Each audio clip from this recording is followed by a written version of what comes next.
Сәлеметсіздер ме оқушылар? Қазір бізде қазақ тілі сабағы 90-шы сабақ зат есім оқулықтарының 49-50 беттеріндегі тапсырмаларға назар аударыңдар.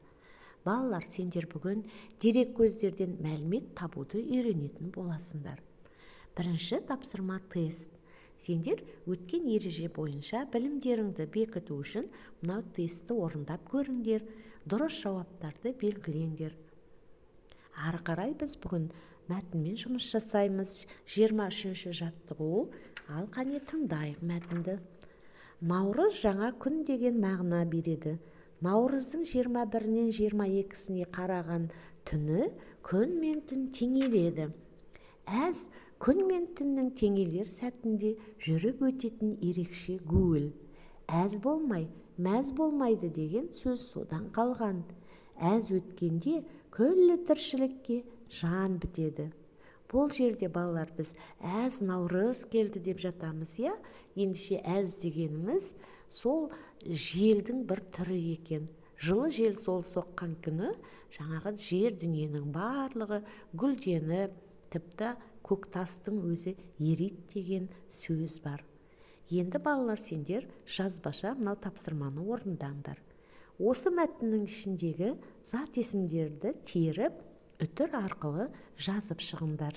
Және наурызда күн мен түн теңеледі деген ақпаратты іздеп, ғаламтордан көріңдер. Не себепті екеуі теңеледі екен, немесе ата-әжелерінен сұрап біліп алыңдар. Келесі сабақта осы сұрақты талдайтын боламыз. Әрі қарай балалар, өздік жұмыстар оқулық арқылы 24-ші жаттығуда өлеңді әдемілеп, көркем, көшіріп жаз.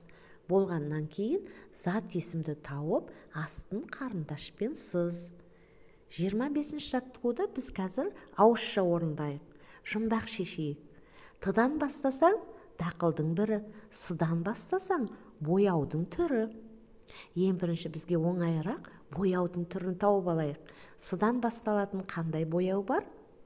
Дұрыс айтасыңдар, сары. Ал егер С-ның орнына Т қойсақ, қандай сөз шығады? Тары.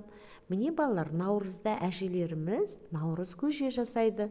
Соған қосатын дәнді дақылдың бірі тары екен. Енді осы екі жауаптың қайсысы зат есім? Тары ма, әлде сары ма? Сұрақ қойып көрейік. Тары не? Тары. Ал сары қандай түс? Сары. Бізге зат есім тауып алдық, ол тары екен. Әрі қарай 26-шы жаттығуды өздерің орындаңдар. Оңнан солға қарай оқығанда жаңа сөз шығатын сөздерді теріп жазыңдар. Ол үшін керісінше оқисың. Сонда мағынасы бар сөз шықса, сол сөзді ғана жазасың. Мысалы, қолғанат. Кер қарай оқысақ, онда ешқандай мағыналы сөз жоқ. Ұршық. Онда да мағыналы сөз жоқ, керісінше оқысақ. Лақ. Қал, керісінше оқысақ, қал. Ендеше бұны жазуға болады. Осылайша әрбір сөздерді керісінше оқып, егер саған таныс не деген сұраққа жауап беретін болса, онда дәптерге жазамыз. Балалар, міне сабағымыз аяқталды. Егер де түсінбеген сұрақтарың болса, кері байланысқа шығыңыздар. Және жазған тапсырмаларыңды маған жіберіңдер.